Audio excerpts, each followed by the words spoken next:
आए दिन खबर सामने आती रहती है कि ईडी ने इस नेता को समन भेज दिया, दूसरे दिन किसी नए नेता को समन भेज दिया।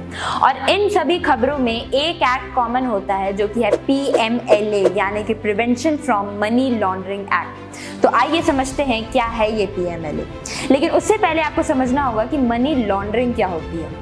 तो जब कोई इलीगल तरीके से ब्लैक मनी को लीगल बना दे, वो भी गवर्नमेंट के टैक्स से बचने के लिए, तो उसे मनी लॉन्ड्रिंग कहते हैं। दूसरे शब्दों में कहा जाए तो ये बस इलीगल मनी को छुपाने का एक तरीका होता है। मनी लॉन्ड्रिंग के प्रोसेस में पैसे को इस तरीके से दिखाया जाता है कि रिसर्च एजेंसीज भी इनकम के सोर्स का पता नहीं लगवा पाती, और जो इस पैसे की हेरा फेरी करता है उसे लॉन्ड्रर कहा जाता है।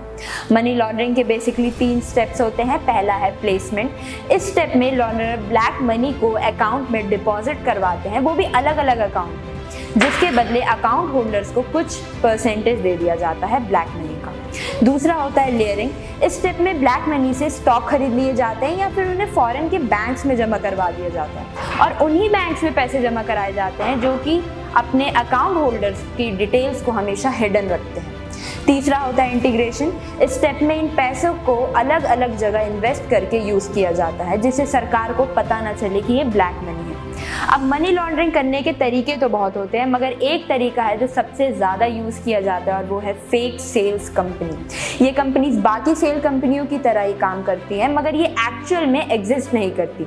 इन कंपनीज का कोई आउटपुट भी नहीं होता, मगर लॉन्ड्रर इन कंपनीज की बैलेंस शीट में अच्छा खासा लेन देन दिखाकर सरकार से टैक्स में छूट ले लेता है। और इन्हीं सब चीज़ों को रोकने के लिए इंट्रोड्यूस करवाया गया prevention from money laundering act यानी कि PMLA। इस एक्ट को 2002 में इंट्रोड्यूस करवाया गया था, और इसमें 3 बार अमेंडमेंट भी हुए हैं, एक 2005 में, 2009 में और 2012 में। इस लॉ का मेन एक्शन है कि लॉन्ड्रर्स के अगेंस्ट लीगल एक्शन लिया जाए। इस एक्ट को इंट्रोड्यूस करवाने के पीछे 2 रीज़न थे।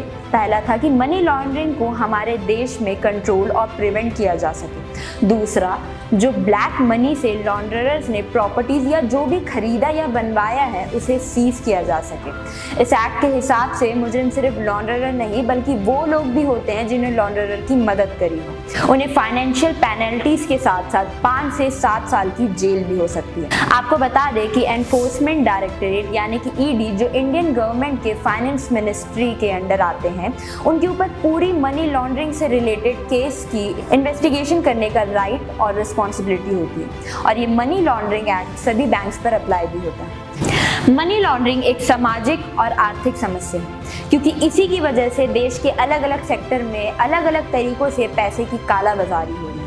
लेकिन वही जब ED इस पर संज्ञान लेती है तो इसे राजनीति से जोड़ लिया जाता है। अब आपकी इस पर क्या राय है, हमें कमेंट सेक्शन पर ज़रूर बताएं। मैं फरद नाज, कैमरामैन प्रियांक के साथ।